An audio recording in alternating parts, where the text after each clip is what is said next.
With and I know where you are right now, there's quite a lot of nerves, I guess, in southeast Queensland. We don't know what Cyclone Alfred's going to deliver over coming days. If there isn't the start of an election, as many thought there would be, you could be at the dispatch box and delivering the budget. You heard some of the commentary, David Gazzard, who worked a long time for Peter Costello and John Howard. He says you've been in the US recently. You wouldn't have done that if you're working on a budget. Do you have a budget ready to go? Well, look, I mean, David, with respect, seems to have forgotten that treasurers usually go to the US in the few weeks before the budget. That's actually normal. I've done that on earlier occasions, as would have Peter Costello, as did other treasurers in between myself and Peter, and so that's not especially unusual. But thanks for asking me about Cyclone Alfred, because as a Queenslander, I can tell you there is a lot of anxiety, there is a lot of fear about the difficult days ahead. There is an expectation that we need to brace for some very heavy weather, and so we're preparing for the worst, but we're hoping for the best. But what that means for the budget, what that means for election timing is not really front of mind for us right now. We're focused on what it looks like here in southeast Queensland and in northern New South Wales over the next coming days and weeks, and we're focused on some of these outcomes that we're seeing in the economy. There'd been some speculation, sources quoted out of the public service and elsewhere, that there wasn't a budget, there were no moves towards a budget, it wasn't happening as normal. You're saying that's not correct, that you are working towards, via the ERC and elsewhere, to deliver a budget on March 25 if you're called upon? Yes, I mean, that is what we've been doing. We've actually been meeting the ERC for hours and hours on end. Katie Gallagher and I, the Prime Minister, the ERC colleagues, we locked ourselves away in the cabinet room for, a number of hours putting the budget together. And we understand and acknowledge that calling the election is a matter for the PM in consultation with us as his senior colleagues. But we've said countless times now that we'll be ready for a budget if we need to deliver one. We've certainly been doing the work to that end. Hours and hours of expenditure review committee meetings has been a big part of that effort. Kevin Rudd, and this is in the context of the election campaign, you will recall, I certainly remember Kevin Rudd saying the reckless spending must stop. Was he referring to the level of spending that we're seeing now, from the Commonwealth as well, in terms of the promises this year, upwards of $30 billion?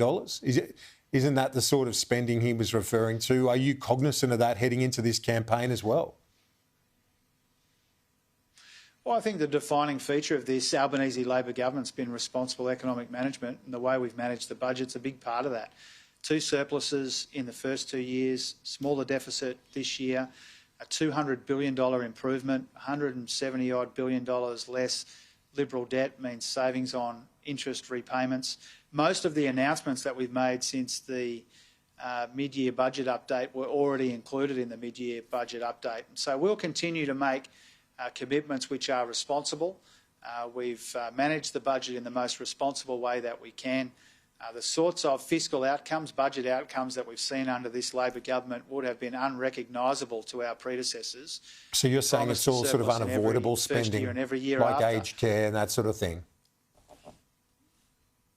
Oh, obviously aged care is a big pressure on the budget, but we've taken steps to make that more sustainable. Similarly, the NDIS, we've got the interest costs down as well. So we've attended to the budget in the near term with that $200 billion improvement, but we also haven't ignored those structural issues, including aged care, the NDIS and interest on public debt.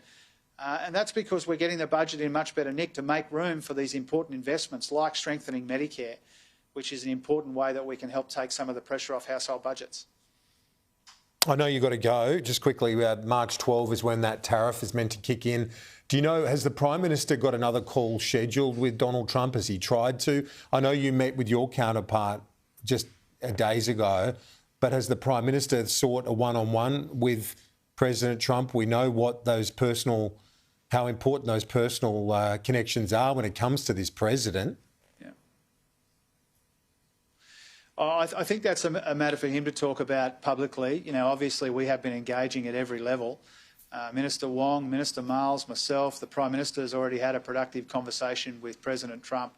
And so we engage and we speak up for Australia's national interests. We've got a good story to tell about why Australia is different than some of these countries that have been the focus of President Trump. We'll continue to tell that, make that case wherever we can. And obviously the President and the Prime Minister will talk at some point. They've already had. Has he been unable to get him on the phone? Because that was February 10, a few weeks ago now. Yeah, I mean, I'm not going to talk about that publicly. Obviously, the Prime Minister seeks to have a conversation with President Trump when that's appropriate. But the engagement has been right across the board. You know, a number of senior ministers in the government, including the Prime Minister, have had discussions with our relevant counterparts in the US. We've made our case when it comes to tariffs. Look, we know that there's a lot of uncertainty in the global economy. We're seeing that in the share market. We're seeing that around the world. We're seeing it in China and elsewhere. And that's why these national accounts today are so important, Kieran, because they do show that we are building together as Australians a decent foundation to confront the uncertainty which is coming at us from offshore here in southeast Queensland, but also from around the world when it comes to the economy. And Australians should be proud of the progress that we've made together. Before you go, Peter Dutton recently said to Andrew Clennell that he would look at divestiture rules around insurance companies, and in fact they'd be open to that. Today, Angus Taylor said to Phil Curry at the AFR event, we've said we'll keep it confined to supermarkets only, not insurers. No, we've been clear on that. Do you welcome the fact that the coalition's moving away from suggestions of divestments within the insurance sector? Well, this is real slapstick stuff, isn't it? You know, they're making it up as they go along. One says one thing, another says something completely the opposite. They've had 3 years now to get their story straight on the economy. They don't have a single costed, coherent or credible policy when it comes to the economy, and that's because they're making it up as they go along. They're hopelessly divided on such a simple question of whether or not they'd intervene in this market. They can't get their story straight. And that's why I think nobody really takes them seriously on the economy. It's why Peter Dutton is always going to try and pick fights and start culture wars, because all they've got are secret costs and secret cuts, lower wages for workers, longer lunches for bosses, and higher electricity prices from nuclear reactors. And you'd think after 3 years that they could come up with something better than this horrendous contradiction that we're seeing today. Treasurer, thanks for your time. It is a potentially difficult few days. We wish everyone in Brisbane and southeast Queensland all the best over coming days. Let's hope it's not as severe as some are fearing at the moment. I really appreciate that, Kieran. Thanks very much.